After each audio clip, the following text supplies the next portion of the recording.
Previously on Backpacker Diaries. Stripping a couple places, not exactly the most efficient way to source water. Came upon my second Anastasi ruin sighting of the trip. Made the mistake last night of leaving out my camel pack, and the mouthpiece got chewed on by some little critter there, so that's pretty gross.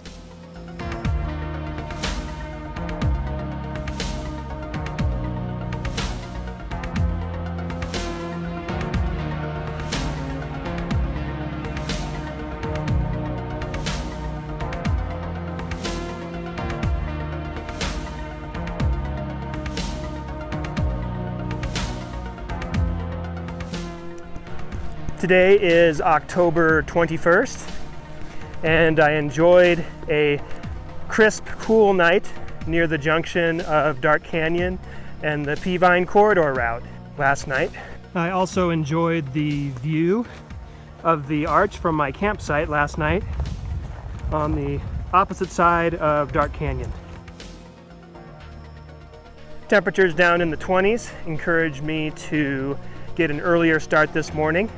Got to see a couple groups of wild turkeys before first light this morning, and enjoyed the cleanest water source that I've seen since Woodenshoe Canyon. Starting off with about 5 liters this morning, hoping that'll be enough to get me back to the car. If not today, then early tomorrow. Learned a valuable lesson this trip. If you have the opportunity to filter water the night before, go ahead and do that. Not only because it saves you time in the morning, but also because if it happens to be a cold morning and your bladder and your other water storage containers start freezing up, the filter's not going to be at risk of freezing if you do it the night ahead of time. Something I ran into was my bladder freezing up before it could even filter through this MSR gravity filter that I have. Aside from the excellent water source, I've also enjoyed a variety of interesting rock formations that makes Dark Canyon distinct from Woodenshoe Canyon, and a number of interesting rock formations this morning as well in the Peavine Corridor Road. But it's nice to break free from the Jeep road after passing the brushy knoll trailhead, and we'll see how I go on my way up the Peavine Canyon Trail.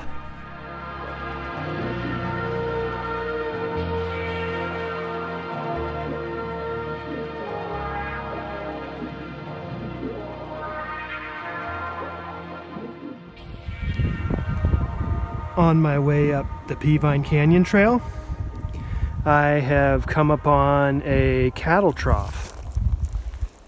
According to the government website, this is one of the water sources in Peavine Canyon, but as you can see, at least this time of year, it's empty. So don't count on this one as a water source.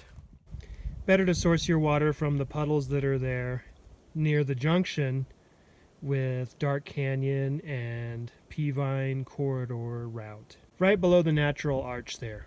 The good news is that this means that I'm about 3.5 miles from the upper trailhead. So on the home stretch here, before I get back to the road walk, which will involve, some 2.5 miles, back to my car from that Peavine Canyon trailhead. As I make my way up and out of the canyon towards the rim, getting back into these old growth ponderosa pines, and especially impressive is this set here of about 4 kind of branching off in different directions. Not sure I've ever seen ponderosa pines this big. Pretty impressive. It's really nice to get back into the pondos here in the Dark Canyon wilderness.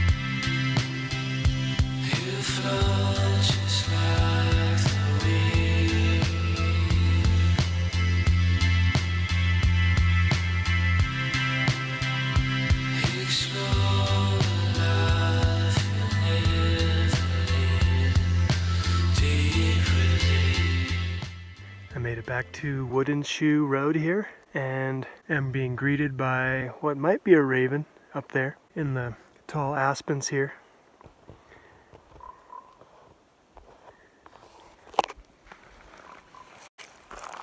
Yeah, really enjoyable variety of environments here in the Dark Canyon wilderness and those forested areas that are passed through on the way to the Dark Canyon wilderness. It's a family of turkeys there, even right here at the Woodenshoe Trailhead. Definitely more bold than the turkeys I saw down on the canyon floor. Right after walking out to the Peavine Canyon Trailhead, I got super lucky and was able to hitch a ride from Terry, local guy from Blanding, on our way to do some deer hunting, and he actually drove me all the way back to the Woodenshoe Trailhead, which certainly saved me, a good hour of road walking. Terry also showed me a few of his favorite spots on the map that I have, many of which can be accessed without the high clearance. So that gives me something to look forward to some other time. I want to send a special shout out to Terry from Blanding for hooking me up with a ride back to my car. Overall, really enjoyed my 3-night, 4-day hike over the 42 or so miles it takes from the Woodenshoe Trailhead to the Peavine Trailhead. As far as the hiking terrain goes, the sand did present a problem at times. I found myself dumping sand out of my socks and shoes a few times a day, but nothing that caused any skin problems, fortunately. It just added some weight to my shoes at times, with the fine sand filtering all the way through the tops of my shoes into both of my socks. And then just the extra workout on my feet of having to sort of compensate for the soft sand was a bit challenging.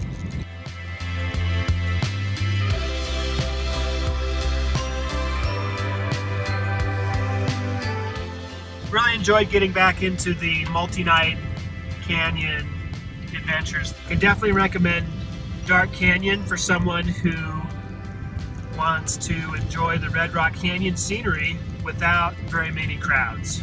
The only people I saw were the couple from New Mexico on my first day of hiking, and then the 2 solo hikers on my second day of hiking. So definitely a hidden gem here in southern Utah. That's all for now. See you next time.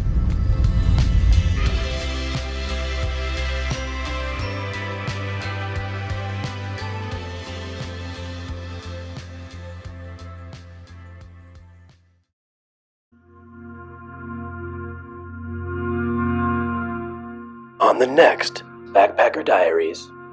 I ended up scoring a permit to explore Cane Gulch over about 22 miles and change, exiting out at Bullet Canyon here in a couple days. So setting up for a couple nights here in the Red Rock Canyon country. Looking forward to seeing a number of Anastasia ruins and some natural arches.